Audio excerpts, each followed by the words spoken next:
আচ্ছা, আলহামদুলিল্লাহ। আমাদের ক্লাসের দ্বিতীয় পাঠ শুরু করতে যাচ্ছি। বাকি আন্তরিকভাবে দুঃখিত। আমরা আসলে সকলের কাছ থেকেই তো সময় নেওয়া সম্ভব না, কারণ আমাদের ক্লাস হবে 1 ঘন্টা। তো 1 ঘন্টার মধ্যে সকলের কাছ থেকেই এভাবে সময় নেওয়া সম্ভব না। বাকি দেওয়া উচিত ছিল সকলকে, আমরা যাদেরকে সময় দিতে পারিনি, এই জন্য আন্তরিকভাবে দুঃখিত। তো আমরা এখন আলোচনার দিকে যাচ্ছি। সেটা হলো, তদবির জগতে আসলে ইজাজতটা কেন প্রয়োজন, এই বিষয়টা। এবং আপনারা যারা সরজমিনে কাজ করবেন, এদেরকেও দেখবেন অনেকেই জিজ্ঞাসা করে যে হুজুর, আপনার উস্তাদকে, কার কাছ থেকে আপনি ইজাজত পেয়েছেন। এই বিষয়ে সাধারণ লোকেরাও জিজ্ঞাসা করে থাকে। তো সেই সুবাদে এটার গুরুত্ব যে আছে, এটা সাধারণ লোকেরাও বোঝে। বাকি আসলে রুকিয়া এবং তদবির করার জন্য উস্তাদের প্রয়োজনীয়তা কোথায়, আমরা শুরুর দিকে একটু আলোচনা করেছিলাম। যেমন আপনি যখন সরজমিনে কাজ করবেন, তো কাজ করার সময় অনেক ভয়ানক রোগীর সম্মুখীন আপনার হতে হবে। তো দেখা যায় এই রোগীগুলোর কারণে অথবা আপনার ফ্যামিলির উপর কোনো রাজাহাতের শিকার হওয়ার কারণে আপনার মনোবল ভেঙে যেতে পারে, আপনি মনের দিক দিয়ে দুর্বল হয়ে যেতে পারেন। তো এই অবস্থা থেকে পরিত্রাণের জন্য একজন এই জগতে কাজ করে অভিজ্ঞতা অর্জন করেছে এরকম একজন বিজ্ঞ লোকের প্রয়োজন, যার ফলে যাতে তার সাথে আপনি আলোচনা করলে আপনার এই মনের ভয়টা দূর হয়ে যায়, এই সমস্যা থেকে আপনি দ্রুত উত্তীর্ণ হইতে পারেন, এই বিষয়গুলো যাতে আপনি সমাধানের দিকে আসতে পারেন, এজন্যই একজন উস্তাদের প্রয়োজন। 2 নম্বর কথা হলো, স্বাভাবিক অবস্থায় যদিও কাজগুলো নিজে নিজে আমল করে করা যায়, কিন্তু কথা হলো, একজন উস্তাদ সে যতই এলমে অঙ্গনে দুর্বল হোক, তাকে তার কাছে যখন আপনি যান, তার কাছে যখন আপনি নিজেকে সোপর্দ করেন, তো সে যখন কোনো আমল বলে, সেই আমলটা করার উপর যেমন জজবা তৈরি হয়, নিজের পক্ষ থেকে কোনো আমলের প্রতি নিজের এত একটা জজবা তৈরি হয় না। এই জন্য এই জগতে একজন শিক্ষকের প্রয়োজন, উস্তাদের প্রয়োজন, যার মাধ্যমে আপনি আমল নিয়ে জজবার সাথে আমলগুলো করতে পারেন। যেমন এতদিন ধরে এখানে অনেকেই আছেন, বাস্তবতা দেখেন যে এতদিন ধরে অনেকেই আছে তদবির জগতে কাজ করতেছে, কিন্তু আমল করার প্রতি এমন একটা মাইন্ড ছিল না।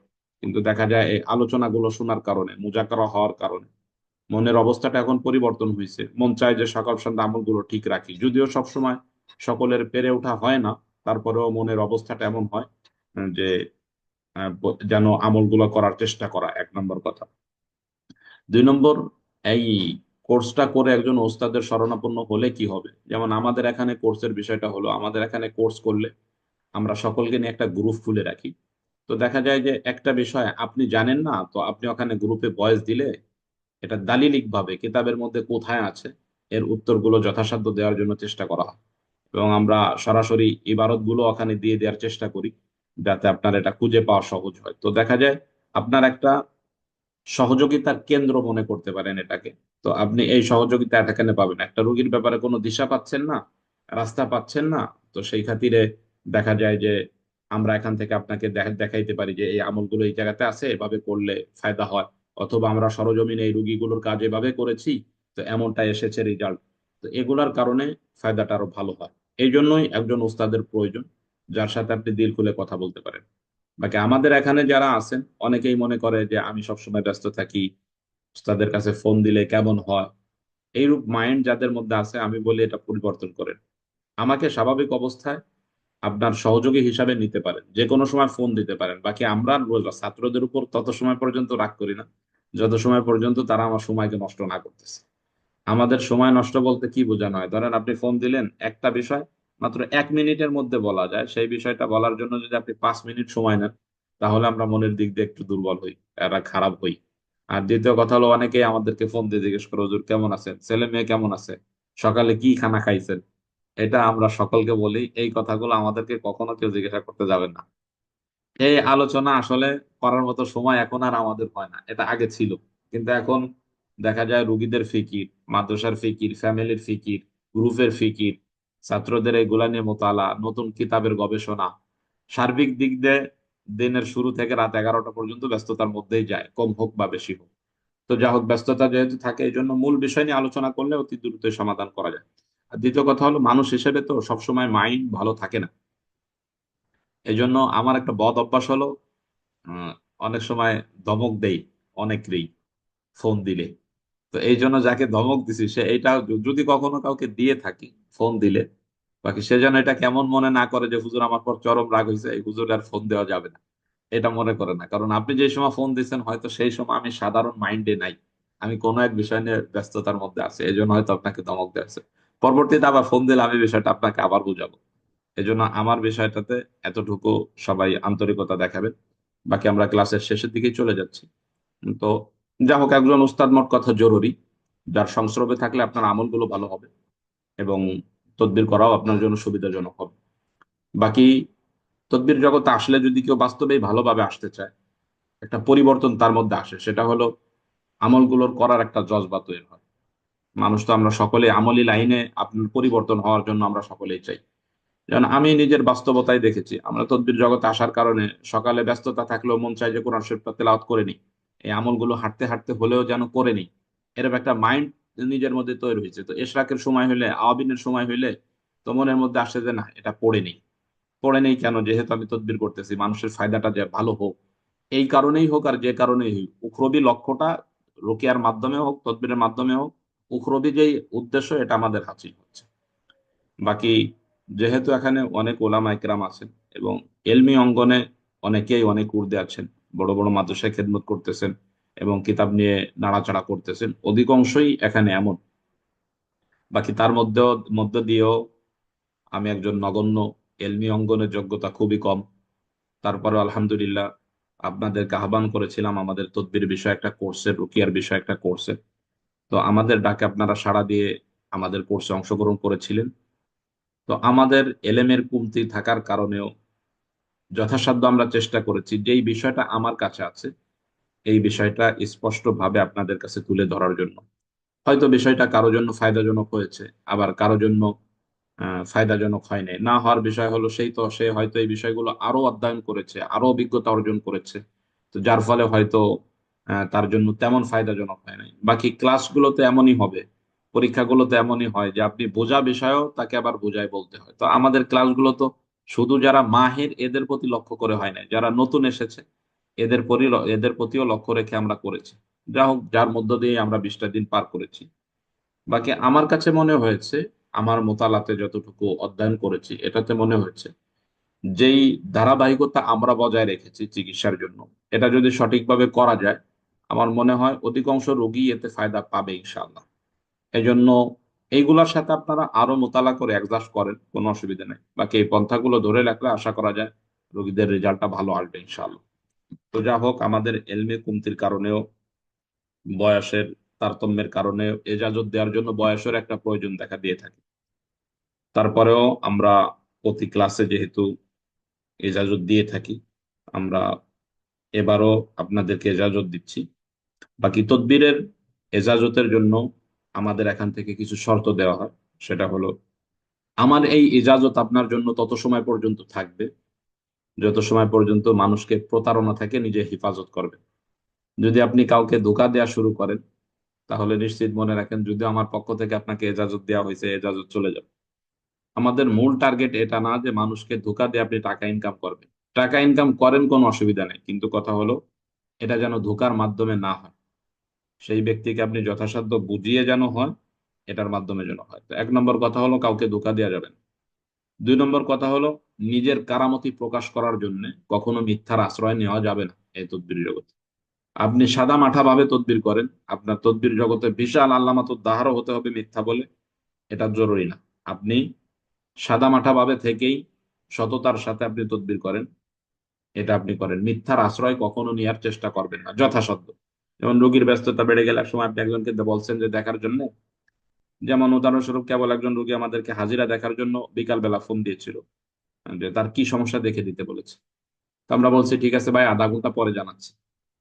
এই লোকটাকে আধা ঘন্টা পর এখনো সেই আধা ঘন্টা আমাদের হয় নাই, অর্থাৎ 2-3 ঘন্টা চলে গেছে, আমরা তাকে সময় দিতে পারি। এখন আমাদেরকে কল দিছে। তো কল দিলে আমি আপনাদের লাইনে আসার আগেই তার কলটা ধরে বলেছি যে ভাই আমি ব্যস্ততার মধ্যে আছি, ক্লাসে আছি, ক্লাস শেষ করে আপনাকে ফোন দিব।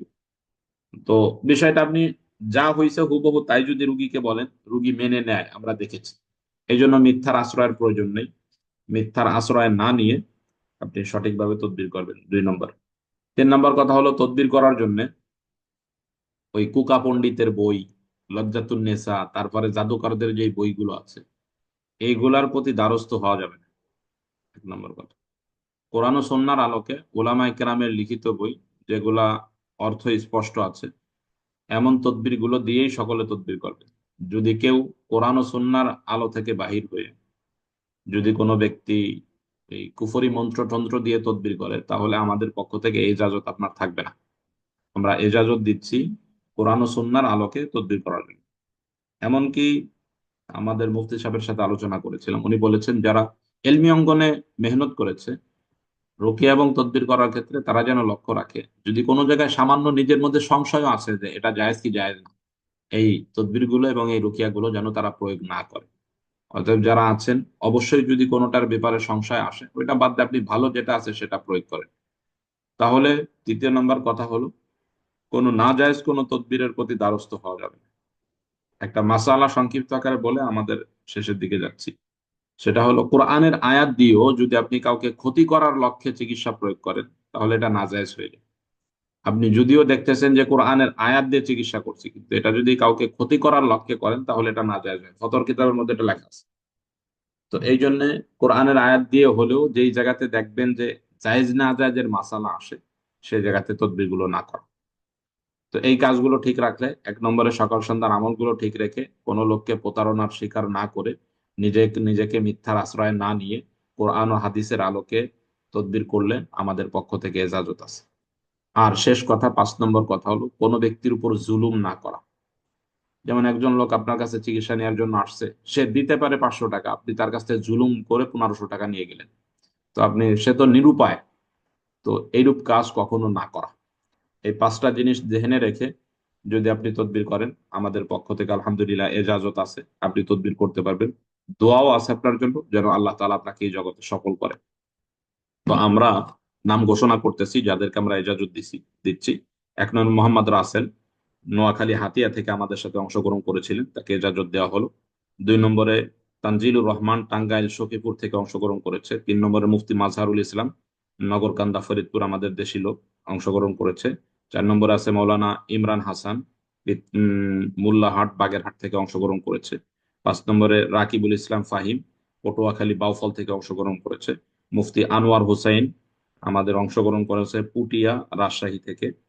এরপরে আছেন হাফেজ মাওলানা আবু রাইহান, জিকরগাছা যশোর থেকে অংশগ্রহণ করেছে আমাদের সাথে। এরপর আছে মুফতি আল আমিন, অংশগ্রহণ করেছে বিমানবন্দর বরিশাল থেকে। এরপরে আছেন হাফেজ মোহাম্মদ কামরুজ্জামান সাহেব, ইনি বাজিতপুর কিশোরগঞ্জ থেকে অংশগ্রহণ করেছেন। এরপরে আমাদের এখানে ছিলেন ইকরামুল ইসলাম, ঝিনাইদহ মহেশপুর থেকে অংশগ্রহণ করেছে। এরপরে মাওলানা মহিউদ্দিন হুসাইন, ফেনী দাগনভূঞা থেকে অংশগ্রহণ করেছেন। এরপরে মাওলানা শেখ আব্দুল মমিন, মৌলভীবাজার কুলাউড়া সিলেট থেকে অংশগ্রহণ করেছেন। এরপরে মাওলানা জহিরুদ্দিন আমাদের সাথে অংশগ্রহণ করেছেন দেওয়ানগঞ্জ জামালপুর থেকে। এরপরে ফেরদাউস কচুয়া বাগেরহাট থেকে অংশগ্রহণ করেছেন। এরপরে হাফেজ ইমরান মাহমুদ অংশগ্রহণ করেছে বাউফল থেকে। এরপরে আছেন মোশাররফ হোসেন, অংশগ্রহণ করেছেন আমাদের পাবনা সাতিয়া থেকে। এরপরে আমাদের সাথে আছে মুফতি সালমান হুসাইন, অংশগ্রহণ করেছিলেন দোবাউড়া ময়মনসিংহ থেকে। এরপর আছে মহিবুল্লাহ, উনি কচুয়া চাঁদপুর থেকে অংশগ্রহণ করেছেন আমাদের। এরপর আছে হাফেজ মাওলানা মুফতি আব্দুর রহমান সাহেব, ইনি দাউদকান্দি কুমিল্লা থেকে অংশগ্রহণ করেছেন। আব্দুর রহমান ভাই, আপনি একটু করে আমাকে ইসের পরে একটু ফোন দিন, ক্লাস শেষ হলে ফোন দিন। তারপরে আছেন হাফেজ মোহাম্মদ জামিল উদ্দিন, তিনি অংশগ্রহণ করেছেন পঞ্চগড় থেকে, থানার নাম আছে পঞ্চগড় থেকে, মোট কথা অংশগ্রহণ করেছেন। এরপরে আছেন হাফেজ মাওলানা মোহাম্মদ মুজাম্মিল হক, এই ভাই আমাদের অংশগ্রহণ করেছেন মানিকছড়ি খাগড়াছড়ি থেকে। এরপরে আছেন মুফতি জুনায়েদ বিন তাজ, অংশগ্রহণ করেছেন চান্দিনা কুমিল্লা থেকে। এরপরে হাসান হাফেজ মাওলানা মোহাম্মদ ইব্রাহিম খলিল, ব্রাহ্মণপাড়া কুমিল্লা থেকে অংশগ্রহণ করেছেন। এরপর আছে মুফতি শহীদুল ইসলাম হাবিবি, বোয়ালিয়া রাজশাহী থেকে অংশগ্রহণ করেছেন। এরপরে আছেন হাফেজ ইব্রাহিম বুপাইল গাজীপুর থেকে অংশগ্রহণ করেছেন। এরপরে মাওলানা মোহাম্মদ নাজমুল হাসান ইসলামপুর জামালপুর থেকে অংশগ্রহণ করেছেন। এরপরে মাওলানা ফজলুল করিম অংশগ্রহণ করেছেন বাঁশখালী চট্টগ্রাম থেকে। এরপরে কারি মাওলানা মোহাম্মদ শহীদুর রহমান খান, অংশগ্রহণ করেছেন গোলাপগঞ্জ সিলেট থেকে। এরপরে আছেন মুফতি শহীদুল ইসলাম, অংশগ্রহণ করেছেন মানিকগঞ্জ সদর থেকে। এরপরে আছেন মুফতি মাহমুদুর রহমান, অংশগ্রহণ করেছেন বিজয়নগর বিবাড়িয়া থেকে। এরপরে আছে মোহাম্মদ কবির মিয়া, নাসিরনগর ব্রাহ্মণবাড়িয়া থেকে অংশগ্রহণ করেছেন। এরপরে হাফেজ মৌলানা আনিসুর রহমান, অংশ করেছেন তারাগঞ্জ রংপুর থেকে। এরপর আছে হাফেজ মোহাম্মদ আল আমিন ইসলাম, রংপুর বিভাগ যে কুড়িগ্রাম থেকে অংশগ্রহণ করেছেন। এরপরে আছেন মহিউদ্দিন সাহেব, তিনি আছেন সিরাজগঞ্জ থেকে অংশগ্রহণ করেছেন আমাদের এখানে। এরপরে হাফেজ মোহাম্মদ জুবায়ের, অংশগ্রহণ করেছেন মুন্সিগঞ্জ সদর থেকে। এরপরে হাফেজ মোহাম্মদ শরীফউদ্দিন, অংশগ্রহণ করেছেন কলকাতা ইন্ডিয়া থেকে। এরপর আছে আনোয়ার হোসেন, অংশগ্রহণ করেছেন চুনারুঘাট হবিগঞ্জ থেকে। এরপরে মৌলানা রফিকুল্লাহ, এ ভাই আমাদের অংশগ্রহণ করেছেন নোয়াখালী সদর থেকে। এরপরে মৌলানা আহমদ হুসাইন রাসেল, ফরিদপুর নগরকান্দা থেকে অংশগ্রহণ করেছেন। এরপর আছেন ইউসুফ আলী, ছাগলনাইয়া ফেনী থেকে অংশগ্রহণ করেছে। ইউসুফ জামিল ভাই ছাগলনাইয়া ফেনী থেকে অংশগ্রহণ করেছেন। এরপরে গোলাম কিবরিয়া অংশগ্রহণ করেছেন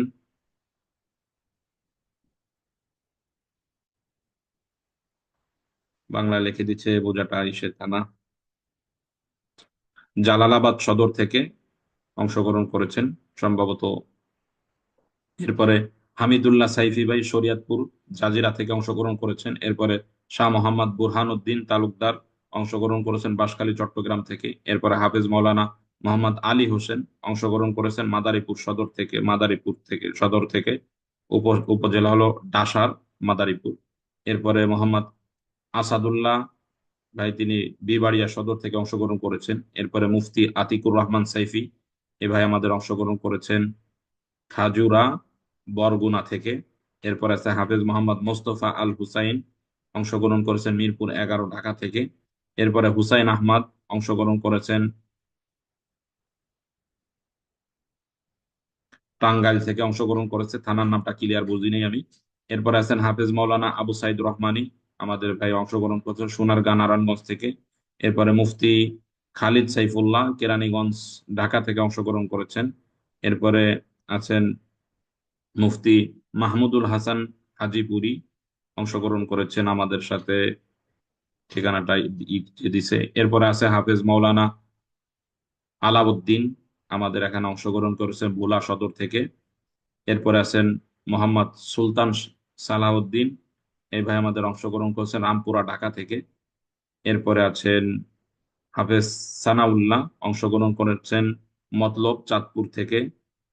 এরপরে আছেন মোহাম্মদ আকাশ, চট্টগ্রাম থেকে অংশগ্রহণ করেছেন। এরপরে আছেন নাজিম উদ্দিন, বুরুগা বুরুঙ্গামারীর কুড়িগ্রাম থেকে অংশগ্রহণ করেছে। মৌলানা মোহাম্মদ নুরশেদুল ইসলাম, অংশগ্রহণ করেছেন পেকুয়া কক্সবাজার থেকে। এরপরে মৌলানা মোহাম্মদ সাইদ আহমদ, অংশগ্রহণ করেছেন সরাইল বিবাড়িয়া থেকে। এরপর আছেন মৌলানা মোহাম্মদ সাইদ আহমদ, এই ভাই আমাদের অংশগ্রহণ করছেন সরাইল বিবাড়িয়া থেকে। এরপরে আছেন সোয়াইব আহমদ, অংশগ্রহণ করছে মিঠামইন কিশোরগঞ্জ থেকে। এরপরে হাফেজ মৌলানা মুফতি মামুনুল হক সাহেব, তিনি অংশগ্রহণ করছে পূর্ব ধলা নেত্রকোনা থেকে। এই মামুনুল হক সাহেব যদি থেকে থাকেন ক্লাসের পরে আমার সাথে একটু যোগাযোগ করেন। এরপর আছেন মুফতি আব্দুর রহিম, তিনিও পূর্ব ধলা নেত্রকোনা থেকে অংশগ্রহণ করছেন। এরপরে আছেন হাফেজ মোহাম্মদ ফিরোজ মাহমুদ, এ ভাই আমাদের অংশগ্রহণ করছেন নাগরপুর টাঙ্গাইল থেকে। এরপরে আছেন মাহবুব আলম, এ ভাই আমাদের অংশগ্রহণ করছেন কেরানীগঞ্জ থেকে আবদুল্লাহপুর। এরপরে আছেন হাফেজ শাকির মাহমুদ ভাই, অংশগ্রহণ করছেন কাউখালী পিরোজপুর থেকে। এরপরে মৌলানা ওমর ফারুক সাহেব, তিনি অংশগ্রহণ করছেন রায়পুর লক্ষ্মীপুর থেকে। এরপরে আছে মোহাম্মদ মুবাশশির, অংশগ্রহণ করছেন পূর্ব ধোলা নেত্রকোনা থেকে। এরপরে আছে নূর হোসেন, অংশগ্রহণ হাজীগঞ্জ চাঁদপুর থেকে অংশগ্রহণ করছেন। এরপরে হাফেজ মৌলানা আলাউদ্দিন, অংশগ্রহণ করছেন ফতুল্লা নারায়ণগঞ্জ থেকে। এরপরে হাফেজ মৌলানা রাসেল, নোয়াখালী হাতিয়া থেকে অংশগ্রহণ করছেন। এরপরে মোহাম্মদ আশিকুর রহমান মাধবদী নরসিংদী থেকে অংশগ্রহণ করছেন। এরপরে মৌলানা মুফতি আহমদুল্লাহ, অংশগ্রহণ করছে হাজীগঞ্জ চাঁদপুর থেকে। এরপরে হাফেজ মোহাম্মদ মেহেদি হাসান, পিতা আখতার আলী, ঝিনাইদহ কোট চাঁদপুর থেকে অংশগ্রহণ করছেন। এরপরে মোহাম্মদ জিহাদ হাসান, অংশগ্রহণ করছেন সিরাজগঞ্জ রায়গঞ্জ থেকে। এরপরে মৌলানা মাসুম বিল্লাহ, ময়মনসিংহ সদর থেকে অংশগ্রহণ করছেন। এরপরে মৌলানা কাজী মোহাম্মদ আবুল বাশার, এই ভাই আমাদের অংশগ্রহণ হচ্ছে মুরাদনগর কুমিল্লা থেকে। এরপরে হাফেজ মাওলানা ওমর ফারুক সাহেব হাটাজারি চট্টগ্রাম থেকে অংশগ্রহণ করছেন। এরপরে সেকেন্দার আলী, এই ভাই আমাদের রূপগঞ্জ নারায়ণগঞ্জ থেকে অংশগ্রহণ করছে। মুফতি মাহমুদুল হাসান হাজিপুরি অংশগ্রহণ করছে বেগমগঞ্জ নোয়াখালী থেকে। এরপরে মাওলানা মুসা করিম অংশগ্রহণ করছে পটুয়াখালী কলাপাড়া থানা থেকে। এরপরে হাফেজ মাওলানা মাসুম বিল্লাহ অংশগ্রহণ করে ঢাকা কেরানীগঞ্জ থেকে। মুফতি খালেদ সাইফুল্লাহ শামীম অংশগ্রহণ করছে নরসিংদী পলাশ থেকে। উম, এরপরে মোহাম্মদ আসাদুল্লাহ অংশগ্রহণ করছেন সিংড়া নাটোর থেকে। এরপরে ডাক্তার মোহাম্মদ শাহাদাত ভুইয়া অংশগ্রহণ করছেন হাজীগঞ্জ চাঁদপুর থেকে। এরপরে মোহাম্মদ ইকরাম ফকির অংশগ্রহণ করছেন সালতা ফরিদপুর থেকে। এরপরে তারেকুল ইসলাম অংশগ্রহণ করছেন ফরিদগঞ্জ চাঁদপুর থেকে। এরপরে মাওলানা আশরাফ বিন নজরুল ইসলাম অংশগ্রহণ করছেন নারায়ণগঞ্জ বন্দর থেকে। এরপরে আসছে নজরুল ইসলাম অংশগ্রহণ করছে সাটুরিয়া মানিকগঞ্জ থেকে। এরপরে মোহাম্মদ শাহাবুদ্দিন চট্টগ্রাম থেকে অংশগ্রহণ করছেন। আব্বাস আলী গাজীপুর থেকে অংশগ্রহণ করছে। এরপরে ফাহিম ইসলাম সম্ভবত নাম, আমাদের এখানে অংশগ্রহণ করছেন ইন্ডিয়া থেকে। এরপরে আমাদের সর্বশেষ মাওলানা কাউসার আলী কাশিমপুর গাজীপুর থেকে আমাদের এখানে অংশগ্রহণ করছেন। আমরা যতদূর সম্ভব যে নামগুলো পেয়েছি এদের সকলের নাম ঘোষণা করা হলো। এদের সকলকেই, যেহেতু এরা সকলে আমাদের ক্লাসে অংশগ্রহণ করেছিল, এদের সকলকেই আমাদের পক্ষ থেকে 5টি শর্তের উপর তদবির এবং রুকিয়া করার জন্য এজাজত দেওয়া হলো। অলিউল্লাহ ভাই সহ আরো যারা আছেন, মোট কথা যারা আমাদের ক্লাসে অংশগ্রহণ করছিলেন সকলকে আমরা এজাজত দিয়েছি 5টি শর্তের উপর। এই শর্তগুলো ফলো করে যদি কেউ তদবির ও রুকিয়া করতে চান তাহলে আপনারা করতে পারবেন, কোনো অসুবিধা নেই ইনশাআল্লাহ। বাকি এগুলার মধ্যে যদি খেয়ানত করেন তাহলে আমাদের এজাজত আপনার পক্ষ থেকে চলে যাবেন, আমাদের পক্ষ থেকে চলে যাবে ইনশাআল্লাহ। তো এদেরকে আলহামদুলিল্লাহ এজাজত দেওয়া হলো। সর্বশেষ যেই কথাটা জানতে হবে সেটা হলো, আপনাদের সাথে একটা, অনেকেই ক্লাসে অংশগ্রহণ করার সময় আমাদেরকে বলেছিলেন যে হুজুর সরাসরি কোনো এজাজত নামা দেওয়া হবে কিনা, অনুমতি পত্র দেওয়া হবে কিনা। এই বিষয়ে স্বাভাবিক অবস্থা হলো, আমরা যাদেরকে মৌখিকভাবে এজাজত দিয়ে দিয়েছি এই এজাজত আপনার জন্য যথেষ্ট। আপনি আলহামদুলিল্লাহ, আপনাদের সকলের জন্য আমাদের পক্ষ থেকে দোয়া রয়েছে, আল্লাহ তাআলা যেন এই জগতে তারাক্কি দেয়, যাবতীয় ফিতনা থেকে হেফাজত করে আপনি তদবির করতে পারেন। তারপরেও আমরা শিক্ষার্থীদের জন্য এজাজতনামা বানিয়েছি, আগে থেকে আমাদের বানানো আছে। যদি কোনো ব্যক্তি নিতে চায় নিতে পারবে। বাকি এইটাকে সকলেই বিষয়টা ক্লিয়ার হবে। আমি যথাসাধ্য যেই ওয়াদাগুলো করেছিলাম ক্লাসের মধ্যে, আমরা সেই ওয়াদাগুলোকে ঠিক রাখার জন্য যথাসাধ্য চেষ্টা করে থাকি, সেটা যেভাবেই হোক চেষ্টা করি। তো আমাদের কিছু সাথী যেহেতু জিজ্ঞাসা করেছিল যে সরাসরি ইজাজত দেওয়া হবে কিনা, তো আমরা তাদেরকে বলেছিলাম যে ইজাজত দেওয়া হবে। এবং আমরা সকলকে বলেছিলাম এবং আশ্বাস্তও করেছিলাম যে আমাদের এই কোর্সে মাত্র 1500 টাকায় খরচ হবে, আর কোনো খরচ হবে না। এখন কথা হলো, এই পর্যন্ত আমাদের ক্লাস শেষ। এখন কথা হলো, এই যে যে এজাজত নামাটা দেখতে পাচ্ছেন, এই এজাজত নামাটা স্বাভাবিক অবস্থায় যারা আমাদের কাছ থেকে নিতে চায় তাদেরকে আমরা লিখে এই এজাজত নামাটা দিয়ে থাকি। এটা নেওয়া জরুরি না, সকলকে বলছি এটা নেওয়া জরুরি না, মৌখিক এজাজত আপনার জন্য যথেষ্ট। তারপরেও যদি মনে করেন যে আমাদের সাইন দিয়ে আপনার নাম ঠিকানা দিয়ে আপনি এটা নিতে চাচ্ছেন, তাহলে এইটার কুরিয়ার খরচ, আমাদের সময় নষ্ট, এটা ছাপানো, সার্বিক দিক দিয়ে আমরা 500 টাকা খরচ নিয়ে থাকি এটা নেয়ার ব্যাপারে। যদি কেউ স্ব ইচ্ছায় স্বমতে নিতে চান এটা নিতে পারবেন, নেওয়াটা জরুরি না, এর সাথে কোর্সের কোনো হৃদ্রতা নাই। তারপরেও যদি কোনো ব্যক্তি এইটা নিতে চান, এটা 500 টাকাতে আপনি নিতে পারবেন। যদি কোনো ব্যক্তি মনে করে যে হুজুর আমাদের সাথে এটা নিয়ে ব্যবসা করতেছে, তাহলে আপনাকে বলি আন্তরিকতার সাথে এটা আপনার নেওয়া জরুরি না, আমি বারবার বলতেছি। কিন্তু যদি নিতে চান, যেহেতু এই জায়গায় আমাদের নাম লেখা লাগে, এটা আমাদের ছাপানো লাগছে, কুরিয়ারের খরচ আছে, আপনার কাছে পৌঁছানোর একটা ঝামেলা আছে, এই সার্বিক ঝামেলা মিলে আমাদের এই কর্মব্যস্ততার মধ্যে দিয়েও এটা আপনার করব, এই জন্য 500 টাকা খরচ নিয়ে থাকি। যদি কেউ নিতে চান এটা নিতে পারবেন, আর যদি না নেন আপনি করতে পারবেন। কখনো কোনো জরুরত আপনি ফোন দিয়ে আমরা বলবো না যে আপনি কি ইজাজতনামা নিছিলেন, আপনি তো আমাদের ছাত্র না, আপনাকে পরামর্শ দেওয়া হবে না, এরকম কখনো বলা হবে না। আপনি ফোন দিলে আপনাকে আমরা পরামর্শ দিব, শুধু ব্যাচ নাম্বার হয়তো জিজ্ঞাসা করতে পারি যে আপনি কততম ব্যাচে ছিলেন, যদি আপনার নাম্বার সেভ না থাকে এটা জিজ্ঞেস করতে পারি যে আপনি কততম ব্যাচে ছিলেন, এটা জিজ্ঞাসা করতে পারি, আর কিছু জিজ্ঞাসা করা হবে না। বিষয়টাকে সকলে বুঝছেন? জি জি ওস্তাদ। ওস্তাদ। জি জি ওস্তাদ। জি ওস্তাদ, জি বুঝছি। জি ওস্তাদ জি ইনশাআল্লাহ। হযরত মেহেরবানি করে আমার নামটা তো বলা হইলো না। ওস্তাদ জি এটা কয় নম্বর ব্যাচ? এটা 20 20 নম্বর নম্বর ব্যাচ। 20 নম্বর ব্যাচ। 20 আচ্ছা তম ব্যাচ। আচ্ছা, আমাদের একজন 20 নম্বর। অলিউল্লাহ, হযরত অলিউল্লাহ সাহেব, উনি এজাজতের ব্যাপারে ওনার নাম হয়তো আমাদের ভুলের কারণে মিস হয়েছে অথবা দেখতে পারিনি। অলিউল্লাহ হযরত, আপনাকে আমাদের পক্ষ থেকে এজাজত দেওয়া হয়েছে। যারা মিস হয়ে গেছে তো শুকরান, আসলে কারো আলহামদুলিল্লাহ। নাম হয়তো আসে নাই অথবা কারো নাম বোঝা যায় নাই, এই কারণে হয়তো দু একটা মিস হতে পারে। এজাজত দেওয়া হয়েছে সকলকে, আলহামদুলিল্লাহ। কেউ যদি সরাসরি এসে নামা নিতেছে সে কেমন যাবে? হয়তো কুরিয়ার খরচ কম ওস্তাদ দিয়ে জি বাকিটা দিয়ে নিতে পারবেন। কুরিয়ার খরচ 90 টাকা এটা খরচ কয় হয়। নম্বর জি, ব্যাচ? 20 নম্বর ব্যাচ ওস্তাদ জি? আমরা কত নম্বর বেজে আছি এটা একটু 20 নম্বর ব্যাচে 20 আমরা 20 নম্বর নম্বর ব্যাচ। বেজে আছি। 20 নম্বর। 20 নম্বর। আচ্ছা, সর্বশেষ কথা হলো, আমার এলেমের কমতির কারণে আপনাদেরকে যেভাবে সেবা দেওয়ার কথা ছিল হয়তো সেভাবে দিতে পারিনি। অনেকেই সন্তুষ্ট হন নাই, বা অনেকেই ফোন দিয়ে পাচ্ছেন না, অথবা অনেকের সাথে খারাপ আচরণ হতেই পারে।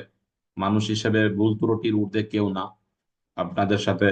আর কে কেমন মর্যাদাশীল, কার সাথে কেমন আচরণ করা দরকার, এটা যেহেতু ফোনে বোঝা সম্ভব হয় না সরাসরি না আসলে, এই জন্য এই গত 20 দিনে ক্লাস চলাকালীন অবস্থায় যদি আমার কাছ থেকে কোনোভাবে কেউ কোনো কষ্ট পেয়ে থাকেন, আন্তরিকভাবে ক্ষমা চাচ্ছি, ক্ষমার দৃষ্টিতে দেখবেন।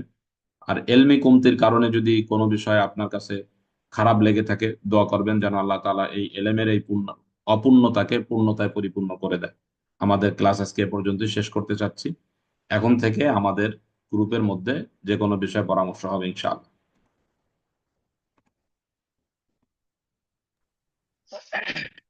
ওস্তাদ জি আমার একটু কথা ছিল।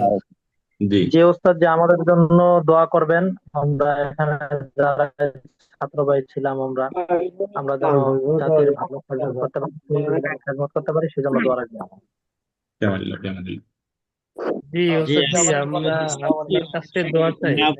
আপনার দোয়াই হলো আমাদের সবচেয়ে বড় জিনিস।